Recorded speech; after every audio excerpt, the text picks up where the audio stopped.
This is our first lecture for the flipped classroom edition of AP Government and Politics. I'm going to try to keep it brief. We'll start with a couple of questions to answer on your flipped classroom page in your notebook. This is what it should look like. Feel free to pause this video at any point if you need to copy something down or you need to spend more time looking at something. But this is what the notebook paper in your binder should look like for all of your flipped classroom assignments. They should be dated like your bell ringers. These are the main theories of government that influence the United States. We went over several other philosophers in class today, so I'll need you to get that chart out with your Enlightenment philosophers for comparative reasons. But these are the three main ones to influence the United States. Again, get out your philosopher's chart. We're going to look at some documents. And again, feel free to pause this at any point if you need to spend more time with the document. I'm going to go kind of fast.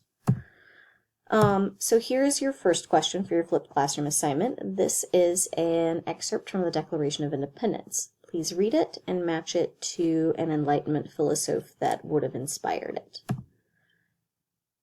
This is your second example of an excerpt from a United States document that was inspired by the Enlightenment. Again, using your chart, match it to a philosopher. This example is from actually a French document called the Declaration of Rights of Man and Citizen, and it's kind of a combination of our Declaration of Independence and our Constitution all rolled into one document. So just for comparison's sake, match this to an Enlightenment philosopher as well. This is from the U.S. Constitution. There are three sections, one about the legislative branch, one about the executive branch, and one about the judicial branch. So match this to a philosopher, please. And again, feel free to pause. This is not from any particular government. Oh, this should say number 5. I have mislabeled them. I'm sorry. But this is number 5. This is about local school districts and how they set budgets. So again, match that to an Enlightenment philosopher. This is from the U.S. Bill of Rights. It's about freedom of religion. Please read it. Match it to an Enlightenment philosopher. This is another one from the French Declaration of Rights of Man and Citizen. Please read it. Match it to an Enlightenment philosopher. Declaration of Independence. As usual, take a second, read through it, match it to a philosopher. This is from the U.S. Constitution, about the House of Representatives, and their role in creating laws. Read through it, match it to a philosopher. All right, so moving on from that activity.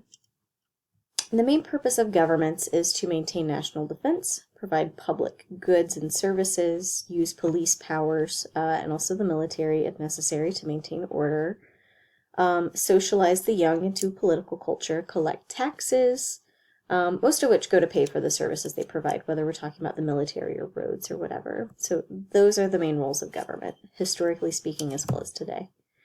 These are the three classifications of government that we'll focus on: who can participate, what the geographic, I can't talk, distribution of power within the state is, and the relationship between the legislative and executive branches. So let's start with who can participate, and we'll compare democracies and dictatorships. Robert Dahl is a political scientist. He's not to be confused with the guy that wrote Matilda. They're two different people.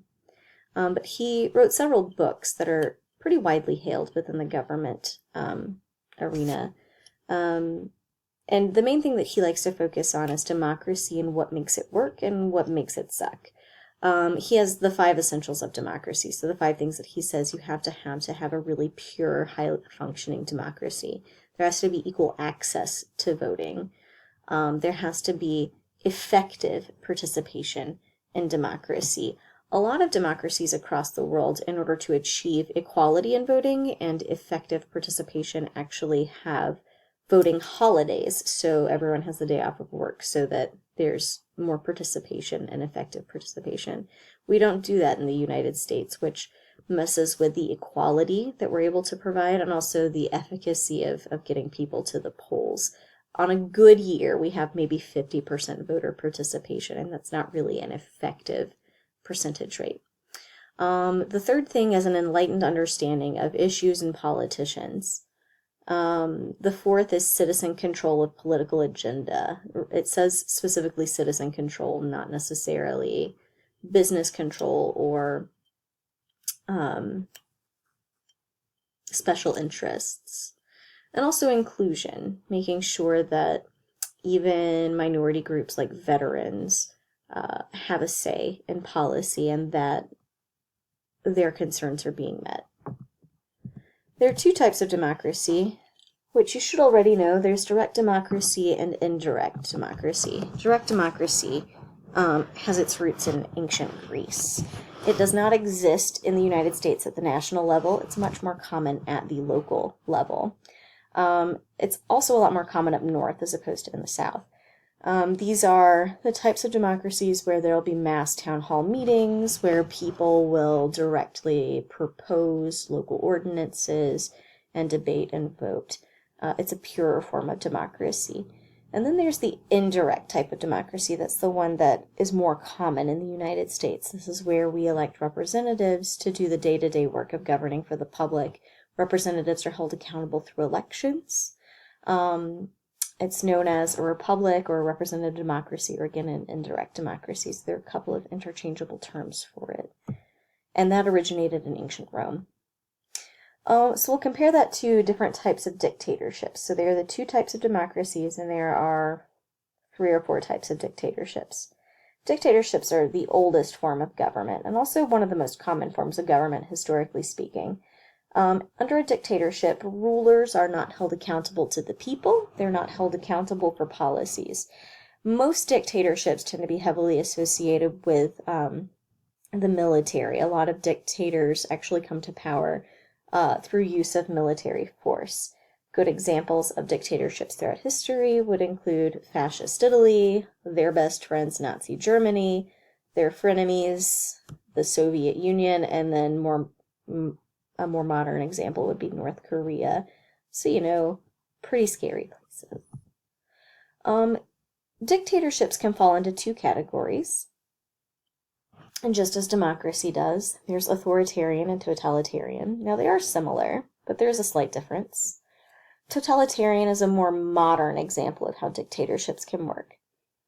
Under a totalitarian dictatorship, the ruler has total control over all aspects of their people's lives. That's why it's called totalitarian. Under authoritarian, a single ruler has absolute and unchallengeable authority over the people. But they're not necessarily interested in controlling people's day-to-day lives. They just don't want to be challenged. So that's the difference between the two. To get more specific with types of dictatorships, you can have an autocracy, which is when one person holds power. An oligarchy is when there is a small self-appointed group of people that hold power, or a monarchy. And everybody knows what a monarchy is. It's a king, a queen, an emperor, a Caesar, a czar. They have supreme power over government. They frequently pass down their power to a son, sometimes a daughter, but usually a son. And they can be absolute, meaning they have unchallengeable power, or constitutional, meaning their power is checked by a constitution, and usually a legislative branch. Good examples of an autocracy would include any absolute ruler or dictator from history, from Stalin to Louis XVI. A good example historically of an oligarchy would be the Spartans.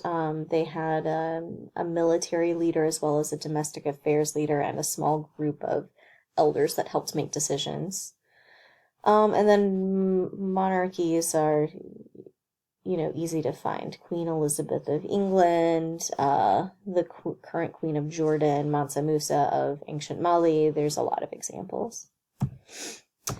Okay, which brings us to geographic distribution of power. So this just relates to where power is centralized or split up within a nation. So we'll start with unitary.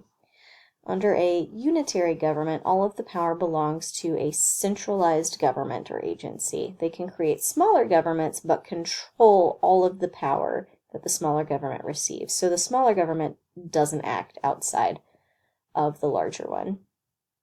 Most governments are unitary. They're usually also called centralized. A good example would be the United Kingdom and Parliament. The United Kingdom's Parliament has the majority of the power in England. And while there are other smaller governments throughout the UK and Ireland or Wales, they report directly to Parliament, and they have to do what Parliament says. So here's some examples of unitary states today, where there's a centralized government. There might be smaller branches of government, but ultimately they're beholden to the larger government. Federal is what we have. This is when the power of the government is divided between a centralized government and local governments. The best example, of course, is us. We've got the centralized federal government as well as a lot of state governments. Under a federal system, both levels of government have certain responsibilities and act for the people. Yesterday in class, we went over examples of things that you did before you came to school and separated them into federal or state. That's a good example of how the state and federal government can work independently of one another. The state is responsible for things like roads and schools, and the federal government is responsible for things like military and diplomacy. At both levels, change comes through people working through both levels of government. Really, if you want to change a major policy in the United States, you can't just go to the state government or just to the federal government. You have to work your way through both, which kind of makes it hard to effect change. But it also means that it's hard to effect bad change, right? Here's some examples of federal states today. There's Russia, Australia, us, Canada, Brazil, Argentina. There are lots of them. The last example of a geographic-based government would be a confederation. Probably the most famous example of this would be like the United States Articles of Confederation or the Confederacy in the South. This is an alliance of independent states. There's a central government, but they don't have that much power, and they can't tell member states what to do. Most confederations deal specifically with defense or trade. This allows independent states to work together to retain their personal identity, but to also, make advancements economically. They are rare, though, because frequently governments that have a lot of authority over themselves tend to work for their own self-interest and against the self-interest of other people in the Confederacy. A more modern example of a confederation that's maybe not a good example would be the EU. It was formed in 1993. There are 28 member nations. They work together to create a common economy and currency. They tie a lot of their foreign and defense policies together to ensure strength and unity of Europe to help fight off things like terrorism. After Brexit, I'm not really sure what's going to happen with the EU, so it's maybe not the best example, but it is a modern one. Then we've got the relationship between the legislative and executive branches. The legislative and executive branches are separate and co-equal. Both are elected by the people. They serve fixed terms, meaning there's a term limit. They have separate powers or checks and balances. Under a parliamentary system, like in England, there is an elected prime minister and their cabinet.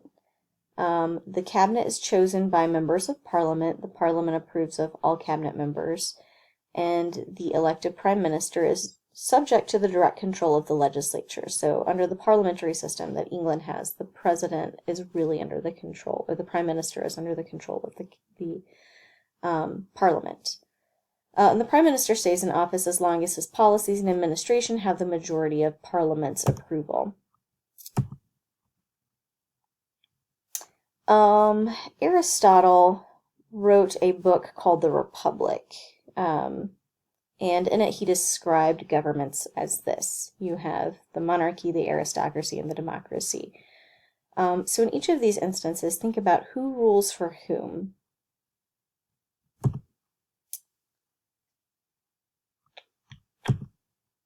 And then this is your last question. Do we have an ideal democracy in the United States? Why or why not? Justify your answer using examples other than the ones on your democracy activity that we're going to do in class. Please refer back to Robert Dahl's 5 essential criteria for an ideal democratic process.